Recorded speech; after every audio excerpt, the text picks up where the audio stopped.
ज्ञेयं यत् तत् प्रवक्ष्यामि यद् ज्ञात्वा मृतमश्नुते अनादिमत् परं ब्रह्म न सत् तन्नासदुच्यते।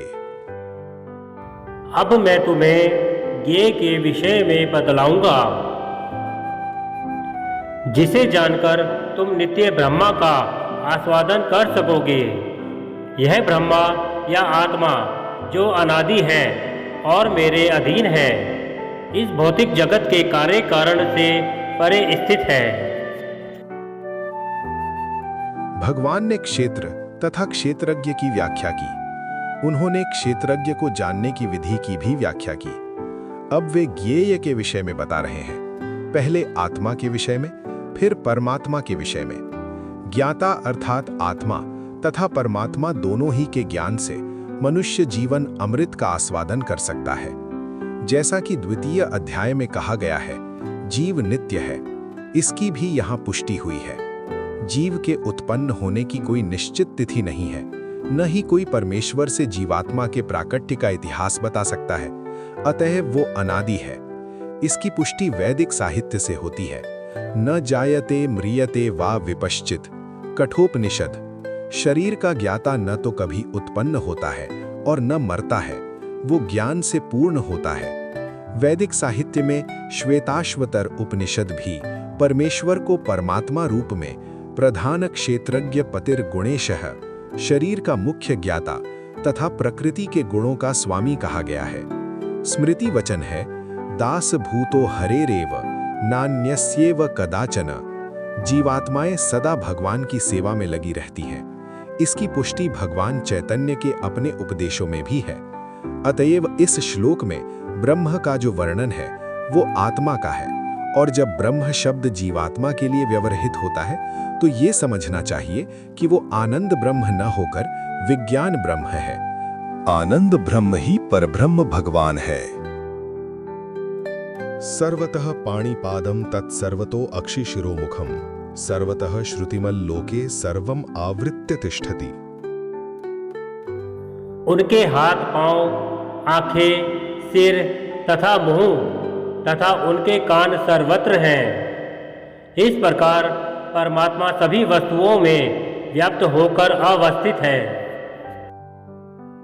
तात्पर्य: जिस प्रकार सूर्य अपनी अनंत रश्मियों को विकिरण करके स्थित है, उसी प्रकार परमात्मा या भगवान भी है। वे अपने सर्वव्यापी रूप में स्थित रहते हैं और उनमें आदि शिक्षक ब्रह्मा से लेकर छोटी सी चींटी तक के सारे जीव स्थित हैं। उनके अनंत शिर, हाथ, पैर तथा नेत्र हैं और अनंत जीव हैं। ये सभी परमात्मा में ही स्थित हैं।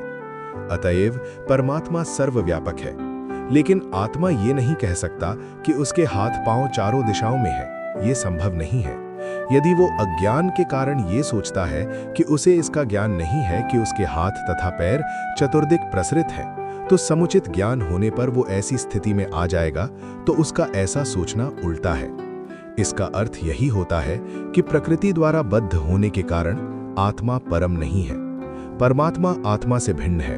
परमात्मा अपना हाथ असीम दूरी तक फैला सकता है, किंतु आत्मा ऐसा नहीं कर सकता। भगवद गीता में भगवान कहते हैं कि यदि कोई उन्हें पत्र, पुष्प या जल अर्पित करता है तो वे उसे स्वीकार करते हैं।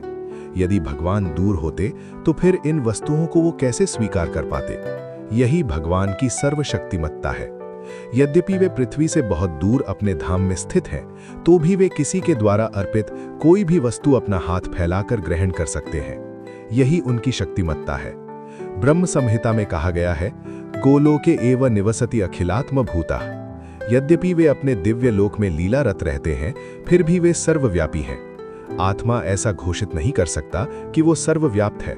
अतएव इस श्लोक में आत्मा यानी जीव नहीं, अपितु परमात्मा या भगवान का वर्णन हुआ है। सर्वेंद्रिय गुणाभासम सर्वेंद्रिय विवर्जितम असक्तम सर्वभृच्चैव निर्गुणम गुणभोक्तृ च। परमात्मा समस्त इंद्रियों के मूल स्रोत हैं, फिर भी वे इंद्रियों से रहित हैं। वे समस्त जीवों के पालन करता होकर भी अनासक्त हैं। वे प्रकृति के गुणों से परे हैं, फिर भी वे भौतिक प्रकृति के समस्त गुणों के स्वामी हैं। तात्पर्य: यद्यपि परमेश्वर समस्त जीवों की समस्त इंद्रियों के स्रोत हैं, फिर भी जीवों की तरह उनके भौतिक इंद्रियां नहीं होती। वास्तव में जीवों में आध्यात्मिक इंद्रियां होती हैं, लेकिन बद्ध जीवन में वे भौतिक तत्वों से आच्छादित रहती हैं। अतएव इंद्रिय कार्यों का प्राकट्य पदार्थ द्वारा होता है। परमेश्वर की इंद्रियां इस तरह आच्छादित नहीं रहती। उनकी इंद्रियां दिव्य होती हैं, अतएव निर्गुण कहलाती हैं। गुण का अर्थ है भौतिक गुण, लेकिन उनकी इंद्रियां भौतिक आवरण से रहित होती हैं। ये समझ लेना चाहिए कि उनकी इंद्रियां हमारी इंद्रियों जैसी नहीं होती। यद्यपि वे हमारे समस्त इंद्रिय कार्यों के स्रोत हैं, लेकिन उनकी इंद्रियां दिव्य होती हैं, जो कल्मश रहित होती हैं। इसकी बड़ी ही सुंदर व्याख्या श्वेताश्वतर उपनिषद में अपाणिपादो जवनो ग्रहिता श्लोक में हुई है। भगवान के हाथ भौतिक कल्मशों से ग्रस्त नहीं होते, अतएव उन्हें जो कुछ अर्पित किया जाता है वे उसे अपने हाथों से ग्रहण करते हैं। बद्ध जीव तथा परमात्मा में यही अंतर है। उनके भौतिक नेत्र नहीं होते, फिर भी उनके नेत्र होते हैं, अन्यथा वे कैसे देख सकते? वे सब कुछ देखते हैं, भूत, वर्तमान तथा भविष्य। वे जीवों के हृदय में वास करते हैं और वे जानते हैं कि भूतकाल में हमने क्या किया, अब क्या कर रहे हैं और भविष्य में क्या होने वाला है। इसकी पुष्टि भगवद गीता में हुई है। वे सब कुछ जानते हैं, किंतु उन्हें कोई नहीं जानता। कहा जाता है कि परमेश्वर के हमारे जैसे पैर नहीं होते, लेकिन वे आकाश में विचरण कर सकते हैं, क्योंकि उनके आध्यात्मिक पैर होते हैं। दूसरे शब्दों में भगवान निराकार नहीं है, उनके अपने नेत्र, पैर, हाथ सभी कुछ होते हैं। और चूंकि हम सभी परमेश्वर के अंश हैं, अतएव हमारे पास भी ये सारी वस्तुएं होती हैं। लेकिन उनके हाथ, पैर, नेत्र तथा अन्य इंद्रियां प्रकृति द्वारा कल्मशग्रस्त नहीं होती। भगवद गीता से भी पुष्टि होती है कि जब भगवान प्रकट होते हैं तो वे अपनी अंतरंगा शक्ति से यथारूप में प्रकट होते हैं। वे प्रकृति द्वारा कल्मशग्रस्त नहीं होते, क्योंकि वे प्रकृति के भी स्वामी हैं। वैदिक साहित्य से हमें पता चलता है कि उनका सारा शरीर आध्यात्मिक है। उनका अपना नित्य स्वरूप होता है, जो सच्चिदानंद विग्रह है। वे समस्त ऐश्वर्य से परिपूर्ण हैं। वे सारी संपत्ति के स्वामी हैं और सारी शक्ति के स्वामी हैं। वे सर्वाधिक बुद्धिमान तथा ज्ञान से परिपूर्ण हैं। ये भगवान के कुछ लक्षण हैं। वे समस्त जीवों के पालक हैं और सारी गतिविधि के साक्षी हैं। जहां तक वैदिक साहित्य से समझा जा सकता है, परमेश्वर सदैव दिव्य है। यद्यपि हमें उनके हाथ, पैर, सिर, मुख नहीं दिखते, लेकिन वे होते हैं। और जब हम दिव्य पद तक ऊपर उठ जाते हैं तो हमें भगवान के स्वरूप के दर्शन होते हैं। कल्मशग्रस्त इंद्रियों के कारण हम उनके स्वरूप को देख नहीं पाते। अतएव निर्विशेषवादी भगवान को नहीं समझ सकते, क्योंकि वे भौतिक दृष्टि से प्रभावित होते। बहिरंतश्च भूतानां अचरम चरमेव च सूक्ष्मत्वात् तद्विज्ञेयं दूरस्थं चान्तिके च तत्। परम सत्य जड़ तथा जंगम समस्त जीवों के बाहर तथा भीतर स्थित है। सूक्ष्म होने के कारण वे भौतिक इंद्रियों के द्वारा जानने या देखने से परे है। यद्यपि वे अत्यंत दूर रहते हैं, किंतु हम सबों के निकट भी हैं। तात्पर्य: वैदिक साहित्य से हम जानते हैं कि परम पुरुष नारायण प्रत्येक जीव के बाहर तथा भीतर निवास करने वाले हैं। वे भौतिक तथा आध्यात्मिक दोनों ही जगतों में विद्यमान रहते हैं। यद्यपि वे बहुत दूर है, फिर भी वे हमारे निकट रहते हैं। ये वैदिक साहित्य के वचन है। आसीनो दूरम व्रजति शयानो याति सर्वतः, कठोपनिषद। चूंकि वे निरंतर दिव्य आनंद भोग रहे होते हैं, अतएव हम ये नहीं समझ पाते कि वे सारे ऐश्वर्य का भोग किस तरह करते हैं। हम इन भौतिक इंद्रियों से न तो उन्हें देख पाते हैं, न समझ पाते हैं।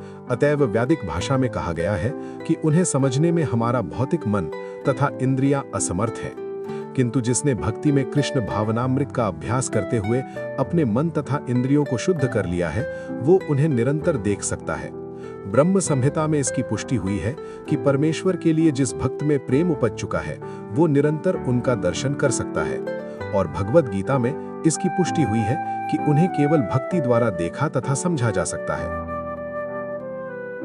अविभक्तम च भूतेषु विभक्तम एव च स्थितम भूत भर्तृ च तद्ज्ञेयम ग्रसिष्णु प्रभविष्णु च। यद्यपि परमात्मा समस्त जीवों के मध्य विभाजित प्रतीत होता है, लेकिन वह कभी भी विभाजित नहीं है। वह एक रूप में स्थित है। यद्यपि वह प्रत्येक जीव का पालन करता है, लेकिन यह समझना चाहिए कि वह सबों का संहार करता है और सबों को जन्म देता है।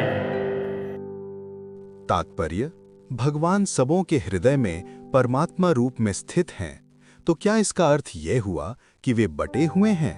नहीं, वास्तव में वे एक हैं। यहाँ पर सूर्य का उदाहरण दिया जाता है। सूर्य मध्याह्न समय अपने स्थान पर रहता है, लेकिन यदि कोई चारों ओर 5000 मील की दूरी पर घूमे और पूछे कि सूर्य कहाँ है, तो सभी लोग यही कहेंगे कि वो उसके सिर पर चमक रहा है। वैदिक साहित्य में ये उदाहरण ये दिखाने के लिए दिया गया है कि यद्यपि भगवान अविभाजित हैं, लेकिन इस प्रकार स्थित हैं मानो विभाजित हों। यही नहीं, वैदिक साहित्य में ये भी कहा गया है कि अपनी सर्वशक्तिमत्ता के द्वारा एक विष्णु सर्वत्र विद्यमान है। जिस तरह अनेक पुरुषों को एक ही सूर्य की प्रतीति अनेक स्थानों में होती है। यद्यपि परमेश्वर प्रत्येक जीव के पालन करता है, किंतु प्रलय के समय सबों का भक्षण कर जाते हैं। इसकी पुष्टि 11वें अध्याय में हो चुकी है, जहां भगवान कहते हैं कि वे कुरुक्षेत्र में एकत्र सारे योद्धाओं का भक्षण करने के लिए आए हैं। उन्होंने ये भी कहा कि वे काल के रूप में सबका भक्षण करते हैं। वे सबके प्रलयकारी और संहार करता है। जब सृष्टि की जाती है तो वे सबों को मूल स्थिति से विकसित करते हैं और प्रलय के समय उन सब को निगल जाते हैं। वैदिक स्तोत्र पुष्टि करते हैं कि वे समस्त जीवों के मूल तथा सबके आश्रय स्थल हैं। सृष्टि के बाद सारी वस्तुएं उनकी सर्वशक्तिमत्ता पर टिकी रहती हैं और प्रलय के बाद सारी वस्तुएं पुनः उन्हीं में विश्राम पाने के लिए लौट आती हैं। ये सब वैदिक स्तोत्रों की पुष्टि करने वाले हैं।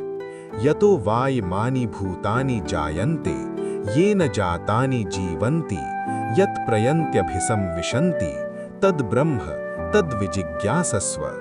तैत्तिरीयोपनिषद। ज्योतिषामपि तज्ज्योतिर्तमसः परमुच्यते ज्ञानं ज्ञेयं ज्ञानगम्यं हृदि सर्वस्य विष्ठितम्। वे समस्त प्रकाशमान वस्तुओं के प्रकाश स्रोत हैं। वे भौतिक अंधकार से परे हैं और अगोचर हैं। वे ज्ञान हैं, ज्ञेय हैं और ज्ञान के लक्ष्य हैं। वे सबके हृदय में स्थित हैं। परमात्मा या भगवान ही सूर्य, चंद्रमा तथा नक्षत्रों जैसी समस्त प्रकाशमान वस्तुओं के प्रकाश स्रोत है। वैदिक साहित्य से हमें पता चलता है कि वैकुंठ राज्य में सूर्य या चंद्रमा की आवश्यकता नहीं पड़ती, क्योंकि वहां पर परमेश्वर का तेज जो है। भौतिक जगत में वह ब्रह्म ज्योति या भगवान का आध्यात्मिक तेज महत तत्व अर्थात भौतिक तत्वों से ढका रहता है। अतएव इस जगत में हमें सूर्य, चंद्र, बिजली आदि के प्रकाश की आवश्यकता पड़ती है, लेकिन आध्यात्मिक जगत में ऐसी वस्तुओं की आवश्यकता नहीं होती। वैदिक साहित्य में स्पष्ट कहा गया है कि भगवान के प्रकाशमय तेज से प्रत्येक वस्तु प्रकाशित रहती है। अतः ये स्पष्ट है कि वे इस भौतिक जगत में स्थित नहीं है। वे तो आध्यात्मिक जगत वैकुंठ लोक में स्थित है, जो चिन्मय आकाश में बहुत ही दूरी पर है। इसकी भी पुष्टि वैदिक साहित्य से होती है। आदित्य वर्णम तमसः परस्तात्, श्वेताश्वतर उपनिषद। वे सूर्य की भांति अत्यंत तेजोमय है, लेकिन इस भौतिक जगत के अंधकार से बहुत दूर है। उनका ज्ञान दिव्य है। वैदिक साहित्य पुष्टि करता है कि ब्रह्म घनीभूत दिव्य ज्ञान है। जो वैकुंठ लोक जाने का इच्छुक है, उसे परमेश्वर द्वारा ज्ञान प्रदान किया जाता है, जो प्रत्येक हृदय में स्थित है। एक वैदिक मंत्र है, श्वेताश्वतर उपनिषद। तम ह देवम आत्मबुद्धि प्रकाशम मुमुक्षुर वै शरणम अहम प्रपद्ये। मुक्ति के इच्छुक मनुष्य को चाहिए कि वह भगवान की शरण में जाए। जहां तक चरम ज्ञान के लक्ष्य का संबंध है, वैदिक साहित्य से भी पुष्टि होती है। तमेव विदित्वाति मृत्युमेति। उन्हें जान लेने के बाद ही जन्म तथा मृत्यु की परिधि को लांघा जा सकता है। श्वेताश्वतर उपनिषद। वे प्रत्येक हृदय में परम नियंता के रूप में स्थित हैं। परमेश्वर के हाथ पैर सर्वत्र फैले हैं, लेकिन जीवात्मा के विषय में ऐसा नहीं कहा जा सकता। अतएव ये मानना ही पड़ेगा कि कार्यक्षेत्र को जानने वाले दो ज्ञाता हैं, एक जीवात्मा तथा दूसरा परमात्मा। पहले के हाथ पैर केवल किसी एक स्थान तक सीमित एक देशीय हैं, जबकि कृष्ण के हाथ पैर सर्वत्र फैले हैं। इसकी पुष्टि श्वेताश्वतर उपनिषद में इस प्रकार हुई है: सर्वस्य प्रभुमीशानम सर्वस्य शरणम बृहत्। वह परमेश्वर या परमात्मा समस्त जीवों का स्वामी या प्रभु है, अतएव वह उन सब का चरम आश्रय है। अतएव इस बात से मना नहीं किया जा सकता कि परमात्मा तथा जीवात्मा सदैव भिन्न होते हैं। इति क्षेत्रम तथा ज्ञानम ज्ञेयं चोक्तम समासतः मद्भक्तः एतद्विज्ञाय मद्भावायोपपद्यते। इस प्रकार मैंने कर्म क्षेत्र, शरीर, ज्ञान तथा ज्ञेय का संक्षेप में वर्णन किया है। इसे केवल मेरे भक्त ही पूरी तरह समझ सकते हैं और इस तरह मेरे स्वभाव को प्राप्त होते हैं। तात्पर्य: भगवान ने शरीर, ज्ञान तथा ज्ञेय का संक्षेप में वर्णन किया है। यह ज्ञान 3 वस्तुओं का है: ज्ञाता, ज्ञेय तथा जानने की विधि। ये तीनों मिलकर विज्ञान कहलाते हैं। पूर्ण ज्ञान भगवान के अनन्य भक्तों द्वारा प्रत्यक्षतः समझा जा सकता है, अन्य इसे समझ पाने में असमर्थ रहते हैं। अद्वैतवादियों का कहना है कि अंतिम अवस्था में ये तीनों बातें एक हो जाती हैं, लेकिन भक्त इसे नहीं मानते। ज्ञान तथा ज्ञान के विकास का अर्थ है अपने आप को कृष्ण भावनामृत में समझना। हम भौतिक चेतना द्वारा संचालित होते हैं, लेकिन ज्यों ही हम अपनी सारी चेतना कृष्ण के कार्यों में स्थानांतरित कर देते हैं और इसका अनुभव करते हैं कि कृष्ण ही सब कुछ है, तो हम वास्तविक ज्ञान प्राप्त कर सकते हैं। दूसरे शब्दों में, ज्ञान तो भक्ति को पूर्णतया समझने के लिए प्रारंभिक अवस्था है। 15वें अध्याय में इसकी विशद व्याख्या की गई है। अब हम सारांश रूप में कह सकते हैं कि श्लोक 6 तथा 7 के महाभूतानि से लेकर चेतना धृति तक भौतिक तत्वों तथा जीवन के लक्षणों की कुछ अभिव्यक्तियों का विश्लेषण हुआ है। ये सब मिलकर शरीर अथवा कार्य क्षेत्र का निर्माण करते हैं, तथा श्लोक 8 से लेकर 12 तक अमानित्वम से लेकर तत्व ज्ञानार्थ दर्शनम तक कार्य क्षेत्र के दोनों प्रकार के ज्ञाताओं अर्थात आत्मा तथा परमात्मा के ज्ञान की विधि का वर्णन हुआ है।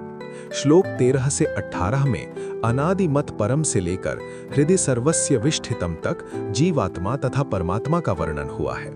इस प्रकार 3 बातों का वर्णन हुआ है: कार्य क्षेत्र, शरीर, जानने की विधि तथा आत्मा एवं परमात्मा। यहाँ इसका विशेष उल्लेख हुआ है कि भगवान के अनन्य भक्त ही इन तीनों बातों को ठीक से समझ सकते हैं। अतएव ऐसे भक्तों के लिए भगवद गीता अत्यंत लाभप्रद है। वे परम लक्ष्य अर्थात परमेश्वर कृष्ण के स्वभाव को प्राप्त कर सकते हैं। दूसरे शब्दों में, केवल भक्त ही भगवद गीता को समझ सकते हैं और वांछित फल प्राप्त कर सकते हैं, अन्य लोग नहीं। प्रकृतिम पुरुषम चैव विध्यनादि उभावपि विकारांश्च गुणांश्चैव विद्धि प्रकृति संभवान। प्रकृति तथा जीवों को अनादि समझना चाहिए। उनके विकार तथा गुण प्रकृति जन्य हैं। तात्पर्य: इस अध्याय के ज्ञान से मनुष्य शरीर, क्षेत्र तथा शरीर के ज्ञाता, जीवात्मा तथा परमात्मा दोनों को जान सकता है। शरीर क्रिया क्षेत्र है और प्रकृति से निर्मित है। शरीर के भीतर बद्ध तथा इसके कार्यों का भोग करने वाला आत्मा ही पुरुष या जीव है। वह ज्ञाता है और इसके अतिरिक्त भी दूसरा ज्ञाता होता है जो परमात्मा है। निस्संदेह ये समझना चाहिए कि परमात्मा तथा आत्मा एक ही भगवान की विभिन्न अभिव्यक्तियां हैं। जीवात्मा उनकी शक्ति है और परमात्मा उनका साक्षात अंश, स्वांश है। प्रकृति तथा जीव दोनों ही नित्य हैं। तात्पर्य ये है कि वे सृष्टि के पहले से विद्यमान है। ये भौतिक अभिव्यक्ति परमेश्वर की शक्ति से है और उसी प्रकार से जीव भी है, किंतु जीव श्रेष्ठ शक्ति है। जीव तथा प्रकृति इस ब्रह्मांड के उत्पन्न होने के पूर्व से विद्यमान थे। प्रकृति तो महाविष्णु में लीन हो गई और जब इसकी आवश्यकता पड़ी तो ये महत तत्व के द्वारा प्रकट हुई। इसी प्रकार से जीव भी उनके भीतर रहते हैं और चूंकि वे बद्ध हैं, अतः वे परमेश्वर की सेवा करने से विमुख हैं। इस तरह उन्हें वैकुंठ लोक में प्रविष्ट होने नहीं दिया जाता, लेकिन प्रकृति के व्यक्त होने पर इन्हें भौतिक जगत में पुनः कर्म करने और वैकुंठ लोक में प्रवेश करने की तैयारी करने का अवसर दिया जाता है। यही भौतिक सृष्टि का रहस्य है। वास्तव में जीवात्मा मूलतः परमेश्वर का अंश है, लेकिन अपने विद्रोही स्वभाव के कारण वह प्रकृति के भीतर बद्ध रहता है। इसका कोई महत्व नहीं है कि ये जीव या श्रेष्ठ जीव किस प्रकार प्रकृति के संपर्क में आए, किंतु भगवान जानते हैं कि ऐसा कैसे और क्यों हुआ।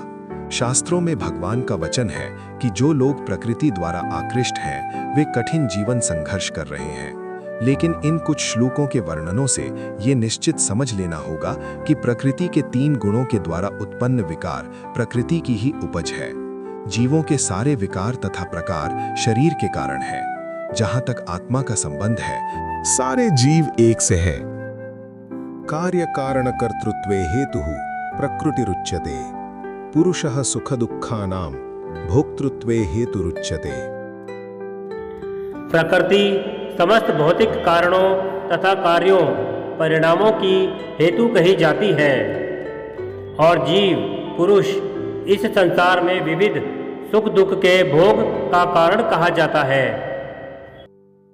तात्पर्य: जीवों में शरीर तथा इंद्रियों की विभिन्न अभिव्यक्तियां प्रकृति के कारण हैं। कुल मिलाकर 84 लाख भिन्न भिन्न योनियां हैं और ये सब प्रकृतिजन्य हैं। जीव के विभिन्न इंद्रिय सुखों से ये योनियां मिलती हैं, जो इस प्रकार इस शरीर या उस शरीर में रहने की इच्छा करता है। जब उसे विभिन्न शरीर प्राप्त होते हैं तो वो विभिन्न प्रकार के सुख तथा दुख भोगता है। उसके भौतिक सुख दुख उसके शरीर के कारण होते हैं, स्वयं उसके कारण नहीं। उसकी मूल अवस्था में भोग में कोई संदेह नहीं रहता, अतएव वही उसकी वास्तविक स्थिति है। वो प्रकृति पर प्रभुत्व जताने के लिए भौतिक जगत में आता है। वैकुंठ लोक में ऐसी कोई वस्तु नहीं होती। वैकुंठ लोक शुद्ध है, किंतु भौतिक जगत में प्रत्येक व्यक्ति विभिन्न प्रकार के शारीरिक सुखों को प्राप्त करने के लिए कठिन संघर्ष में रत रहता है। ये कहने से बात और स्पष्ट हो जाएगी कि ये शरीर इंद्रियों का कार्य है। इंद्रियां इच्छाओं की पूर्ति का साधन है। ये शरीर तथा हेतु रूप इंद्रियां प्रकृति द्वारा प्रदत्त है और जैसा कि अगले श्लोक से स्पष्ट हो जाएगा, जीव को अपनी पूर्व आकांक्षा तथा कर्म के अनुसार परिस्थितियों के वश वरदान या शाप मिलता है। जीव की इच्छाओं तथा कर्मों के अनुसार प्रकृति उसे विभिन्न स्थानों में पहुंचाती है। जीव स्वयं ऐसे स्थानों में जाने तथा मिलने वाले सुख दुख का कारण होता है। एक प्रकार का शरीर प्राप्त हो जाने पर वो प्रकृति के वश में हो जाता है, क्योंकि शरीर पदार्थ होने के कारण प्रकृति के नियमानुसार कार्य करता है। उस समय शरीर में ऐसी शक्ति नहीं कि वो उस नियम को बदल सके। मान लीजिए कि जीव को कुत्ते का शरीर प्राप्त हो गया। ज्यों ही वो कुत्ते के शरीर में स्थापित किया जाता है, उसे कुत्ते की भांति आचरण करना होता है। वो अन्यथा आचरण नहीं कर सकता। यदि जीव को सूअर का शरीर प्राप्त होता है तो वो मल खाने तथा सूअर की भांति रहने के लिए बाध्य है। इसी प्रकार यदि जीव को देवता का शरीर प्राप्त हो जाता है तो उसे अपने शरीर के अनुसार कार्य करना होता है। यही प्रकृति का नियम है। लेकिन समस्त परिस्थितियों में परमात्मा जीव के साथ रहता है। वेदों में इसकी व्याख्या इस प्रकार की गई है: द्वा सुपर्णा सयुजा सखायः। परमेश्वर जीव पर इतना कृपालु है कि वो सदा जीव के साथ रहता है और सभी परिस्थितियों में परमात्मा रूप में विद्यमान रहता है। पुरुषः प्रकृतिस्थो हि भुंक्ते प्रकृतिजान गुणान, कारणम गुणसंगो अस्य सदसद योनि जन्मसु। इस प्रकार जीव प्रकृति के तीनों गुणों का भोग करता हुआ प्रकृति में ही जीवन बिताता है। यह उस प्रकृति के साथ उसकी संगति के कारण है। इस तरह उसे उत्तम तथा अधम योनियां मिलती रहती हैं। तात्पर्य: ये श्लोक ये समझने के लिए महत्वपूर्ण है कि जीव एक शरीर से दूसरे में किस प्रकार देहांतरण करता है। दूसरे अध्याय में बताया गया है कि जीव एक शरीर को त्याग कर दूसरा शरीर उसी तरह धारण करता है जिस प्रकार कोई वस्त्र बदलता है। वस्त्र का परिवर्तन इस संसार के प्रति आसक्ति के कारण है। जब तक जीव इस मिथ्या प्राकट्य पर मुग्ध रहता है, तब तक उसे निरंतर देहांतरण करना पड़ता है। प्रकृति पर प्रभुत्व जताने की इच्छा के फल स्वरूप वो ऐसी प्रतिकूल परिस्थितियों में फंसता रहता है। भौतिक इच्छा के वशीभूत हो उसे कभी देवता के रूप में तो कभी मनुष्य के रूप में, कभी पशु, कभी पक्षी, कभी कीड़े, कभी जल जंतु, कभी संत पुरुष तो कभी खटमल के रूप में जन्म लेना होता है। ये क्रम चलता रहता है और प्रत्येक परिस्थिति में जीव अपने को परिस्थितियों का स्वामी मानता रहता है, जबकि वो प्रकृति के वश में होता है। यहाँ पर बताया गया है कि जीव किस प्रकार विभिन्न शरीरों को प्राप्त करता है। ये प्रकृति के विभिन्न गुणों की संगति के कारण है। अतएव इन गुणों से ऊपर उठकर दिव्य पद पर स्थित होना होता है। यही कृष्ण भावनामृत कहलाता है। कृष्ण भावनामृत में स्थित हुए बिना भौतिक चेतना मनुष्य को एक शरीर से दूसरे में देहांतरण करने के लिए बाध्य करती रहती है, क्योंकि अनादिकाल से उसमें भौतिक आकांक्षाएं व्याप्त हैं। लेकिन उसे इस विचार को बदलना होगा। ये परिवर्तन प्रामाणिक स्रोतों से सुनकर ही लाया जा सकता है। इसका सर्वश्रेष्ठ उदाहरण अर्जुन है, जो कृष्ण से ईश्वर विज्ञान का श्रवण करता है। यदि जीव इस श्रवण विधि को अपना ले तो प्रकृति पर प्रभुत्व जताने की चिर अभिलषित आकांक्षा समाप्त हो जाएगी और क्रमशः ज्यों-ज्यों वो प्रभुत्व जताने की इच्छा को कम करता जाएगा, त्यों-त्यों उसे आध्यात्मिक सुख मिलता जाएगा। एक वैदिक मंत्र में कहा गया है कि ज्यों-ज्यों जीव भगवान की संगति से विद्वान बनता जाता है, त्यों-त्यों उसी अनुपात में वो आनंदमय जीवन का आस्वादन करता है। उपद्रष्टानुमंता च भर्ता भोक्ता महेश्वरः परमात्मेति चाप्युक्तो देहे अस्मिन् पुरुषः परः। तो भी इस शरीर में एक अन्य दिव्य भोक्ता है, जो ईश्वर है, परम स्वामी है और साक्षी तथा अनुमति देने वाले के रूप में विद्यमान है और जो परमात्मा कहलाता है। तात्पर्य: यहाँ पर कहा गया है कि जीवात्मा के साथ निरंतर रहने वाला परमात्मा परमेश्वर का प्रतिनिधि है। वह सामान्य जीव नहीं है। चूंकि अद्वैतवादी चिंतक शरीर के ज्ञाता को एक मानते हैं, अतएव उनके विचार से परमात्मा तथा जीवात्मा में कोई अंतर नहीं है। इसका स्पष्टीकरण करने के लिए भगवान कहते हैं कि वे प्रत्येक शरीर में परमात्मा रूप में विद्यमान है। वे जीवात्मा से भिन्न है, वे पर है, दिव्य है। जीवात्मा किसी विशेष क्षेत्र के कार्यों को भोगता है, लेकिन परमात्मा किसी सीमित भोक्ता के रूप में या शारीरिक कर्मों में भाग लेने वाले के रूप में विद्यमान नहीं रहता, अपितु वह साक्षी, अनुमतिदाता तथा परम भोक्ता के रूप में स्थित रहता है। उसका नाम परमात्मा है, आत्मा नहीं। वह दिव्य है। अतः यह बिल्कुल स्पष्ट है कि आत्मा तथा परमात्मा भिन्न भिन्न है। परमात्मा के हाथ पैर सर्वत्र रहते हैं, लेकिन जीवात्मा के ऐसा नहीं होता। चूंकि परमात्मा परमेश्वर है, अतः वह अंदर से जीव की भौतिक भोग की आकांक्षा पूर्ति की अनुमति देता है। परमात्मा की अनुमति के बिना जीवात्मा कुछ भी नहीं कर सकता। जीव भुक्त है और भगवान भोक्ता या पालक है। जीव अनंत है और भगवान उन सब में मित्र रूप में निवास करता है। तथ्य यह है कि प्रत्येक जीव परमेश्वर का नित्य अंश है और दोनों मित्र रूप में घनिष्ठता पूर्वक संबंधित हैं। लेकिन जीव में परमेश्वर के आदेश को अस्वीकार करने की, प्रकृति पर प्रभुत्व जताने के उद्देश्य से स्वतंत्रता पूर्वक कर्म करने की प्रवृत्ति पाई जाती है। चूंकि उसमें यह प्रवृत्ति होती है, अतः वह परमेश्वर की तटस्थ शक्ति कहलाता है। जीव या तो भौतिक शक्ति में स्थित हो सकता है या आध्यात्मिक शक्ति में स्थित हो सकता है। जब तक वह भौतिक शक्ति द्वारा बद्ध रहता है, तब तक परमेश्वर मित्र रूप में परमात्मा की तरह उसके भीतर रहता है, जिससे वह उसे आध्यात्मिक शक्ति में वापस ले जा सके। भगवान उसे आध्यात्मिक शक्ति में वापस ले जाने के लिए सदैव उत्सुक रहते हैं, लेकिन अपनी अल्प स्वतंत्रता के कारण जीव निरंतर आध्यात्मिक प्रकाश की संगति ठुकराता है। स्वतंत्रता का यह दुरुपयोग ही बद्ध प्रकृति में उसके भौतिक संघर्ष का कारण है। अतएव भगवान निरंतर बाहर तथा भीतर से आदेश देते रहते हैं। बाहर से वे भगवद गीता के रूप में उपदेश देते हैं और भीतर से वे जीव को यह विश्वास दिलाते हैं कि भौतिक क्षेत्र में उसके कार्यकलाप वास्तविक सुख के लिए अनुकूल नहीं है। उनका वचन है, इसे त्याग दो और मेरी प्रति श्रद्धा करो, तभी तुम सुखी होगे। इस प्रकार जो बुद्धिमान व्यक्ति परमात्मा में अथवा भगवान में श्रद्धा रखता है, वह सच्चिदानंदमय जीवन की ओर प्रगति करने लगता है। या एवं वेत्ति पुरुषं प्रकृतिं च गुणैः सह सर्वथा वर्तमानो अपि न स भूयोऽभिजायते। जो व्यक्ति प्रकृति, जीव तथा प्रकृति के गुणों की अंतःक्रिया से संबंधित इस विचारधारा को समझ लेता है, उसे मुक्ति की प्राप्ति सुनिश्चित है। उसकी वर्तमान स्थिति चाहे जैसी हो, यहाँ पर उसका पुनर्जन्म नहीं होगा। तात्पर्य: प्रकृति, परमात्मा, आत्मा तथा इनके अंतः संबंध की स्पष्ट जानकारी हो जाने पर मनुष्य मुक्त होने का अधिकारी बनता है और वह इस भौतिक प्रकृति में लौटने के लिए बाध्य हुए बिना वैकुंठ वापस चले जाने का अधिकारी बन जाता है। यह ज्ञान का फल है। ज्ञान यह समझने के लिए ही होता है कि दैव योग से जीव इस संसार में आ गिरा है।